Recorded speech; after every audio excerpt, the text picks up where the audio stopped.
And in terms of what we're doing here, ministers are set to make an announcement on Monday when it comes to what we've been doing, or indeed critics are saying what we haven't been doing when it comes to taking refugees. We've got about 1,000 people who fled Ukraine who've been able to successfully come here to the UK, bearing in mind, according to the UN, more than 2 million people. I'm getting reports of around 2.5 million Ukrainians have fled the country. We've taken about 1,000. Yes, that figure does sound dire when you're looking at the number of people who have fled, mostly going into Poland by all accounts. However, this time last week, it was around 50 people. Priti Patel had to stand up in Parliament and say no, it was around 300. It reached around 500, and now coming towards the end of this week, 1,000 Ukrainians have now come into the UK. But yes, let's take a closer look at what Boris Johnson potentially could be announcing on Monday. Let's speak to Jason Reed. He's from Young Voices. He joins me now. Good to have you with us tonight, Jason. Good evening, Claudia-Liza. Okay, yeah, let's talk about what Boris Johnson is planning potentially to announce when it comes to helping people who are fleeing this now war-torn country. Yeah, the government's come under a huge amount of criticism, as you say, for being a little bit too harsh on Ukrainian refugees, especially when you compare it to the European Union's policy. They've removed the need to apply for visas altogether. They're allowing 3 years of residency for Ukrainian refugees, whereas in our case, Ukrainians still do have to apply for a visa, and there are very strict rules over who can come in. You have to have family and so on. And there's so much red tape apparently holding people up, stopping them, preventing them from getting here. Exactly, yeah. We've heard lots of stories of people being turned away at the border, even when they seem to have all their paperwork in order. It's a very, very difficult position to be in. And as you say, the majority of the refugees naturally end up in Poland. As of a few days ago, it was about 1.5 million refugees had found their way into Poland. I think if for whatever reason Britain found itself with 1.5 million refugees, we would want, and perhaps quite rightly expect, support from our European neighbours to distribute those refugees among the different countries and share the burden a little bit.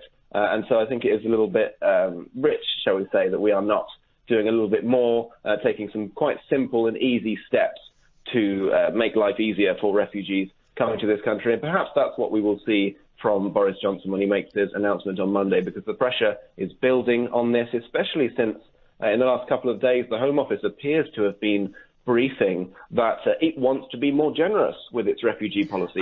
Generous, they say, but also careful. So essentially implying, if you like, they don't want to make sure that people that maybe abuse the system, people who aren't from Ukraine, saying that they are, and using this as a way to illegally access come here to the UK. Is that a fair way to deal with this, would you say, Jason? Well, there obviously has to be some kind of a balance. We do have to keep some security concerns in mind, and that's what Boris Johnson's been talking about. But in an emergency situation like this, when you have literally millions of people being displaced, I think now is the time to, let people in for now and then sort out the paperwork later rather than the other way around. But it's interesting that you've got this new, what seems to be a new line from the Home Office, that they want to liberalise the policy a little bit. They want to make it easy for refugees, but it's Number 10 actually that is holding it up, and it's Boris Johnson. Oh, really? Because we were told, or at least we had reports, that it was the other way round, no?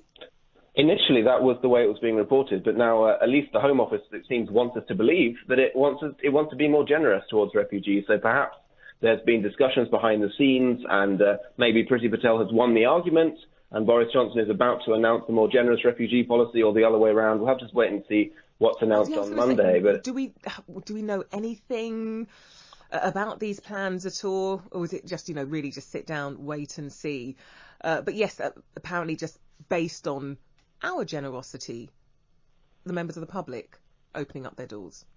Yeah, this is obviously not an ideal solution, relying on people just opening up their homes. I'm sure there are people who are in a position to do that and will be willing to do that, and that's a great thing. But of course, that's not how a country should be. A country should not be basing its refugee policy on relying on people to do that. Many people who would love to are not in a position to do that, and the government certainly has the resources at its fingertips to be able to house refugees in a way that individuals don't. And so I imagine that we will see something something similar to what the EU has announced, even if it's not so generous as the EU one, allowing 3 years of residency, perhaps 1 year of residency instead. But I think it's likely that they will waive the need to apply for a visa, because I don't think that position can hold for much longer. So I've heard from just 2 charities that already specialise in finding homes, calling on the generosity of the members of the public to offer up their homes, a room for refugees. They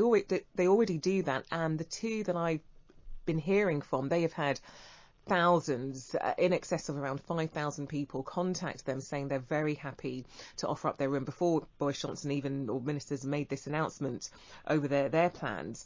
But how many people do you really think that it could help? People fleeing Ukraine, how many of them would be helped with this, do you think? If we're relying on the public, then it's not going to be anywhere near as many as need it, because, of course, the public are very, very kind and generous. It's very encouraging to hear that there are thousands of people who have signed up to do that. But as much as many people might want to, they're probably not in a position to. If you're living in a small flat in London, then you're not in a position to take in refugees as much as you might want to. And that's why it's so important that you have the government leading the way. And so it's just people kind of filling in the gaps rather than relying on people to take in refugees, as is happening, by the way, in Poland, as you would expect, to deal with the huge numbers of people. The Polish government has been very, very generous with its provisions for refugees, but naturally it doesn't have the resources to deal with such a huge amount of people. And so lots of refugees have been relying on just everyday people in Poland and charities and so on helping them out. And so we don't want to, we have a bit more time to prepare in this country because we don't have the same number of people crossing our borders, and so we want to make things a little bit easier by, at the very least, waiving the need for so much paperwork and red tape. And so, yes, the UK, EU, America, we've all ruled out we will not get involved militarily in this conflict. However, when it comes to sanctions, economic sanctions, that's what we're big on. And Boris Johnson's hoping to harden, go even further when it comes to damaging Russia's economic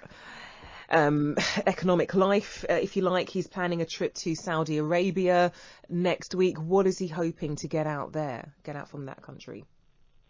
Well, of course, we've heard a lot about Russian exports, in particular Russian exports of oil and gas. And so Boris Johnson is hoping that he will be able to strike a deal with Crown Prince Mohammed bin Salman of Saudi Arabia to increase the amount of oil that they're sending to us so that we are less reliant on Russia. So Saudi Arabia, when it comes to human rights issues, they're no stranger to that. So, in fact, gosh, I don't know if you've seen, Jason, there are reports that more than 80 men have been executed there today. So we're running away from one country where we're angry over their human rights history and indeed this invasion, and we're going to another one which, is Salman, Mohammed bin Salman, is he any much better than Putin? Well, this is exactly right. Yes, if a choice we face is between Russian oil and Saudi oil, then it's not much of a choice at all when we're concerned about humanitarian outcomes. But Saudi Arabia's Crown Prince Mohammed bin Salman supposedly has a good relationship with Boris Johnson. There has been a sort of pariah status around Saudi Arabia since the killing of the journalist Jamal Khashoggi in 2018, which many link with the Saudi state, and it's even alleged that Mohammed bin Salman himself ordered that killing. But now we've got to a point where we have a competition of who has the biggest pariah status, and it turns out that Vladimir Putin has a bigger pariah status than Saudi Arabia does, which means we are now going to attempt, at least, to make the switch to Saudi oil so that we're less reliant on the Kremlin. Okay, Jason Reed, UK lead at Young Voices. Always good talking to you, getting your assessment on what's going on in the world of politics and indeed the world of politics and how we're involved in Ukraine right now.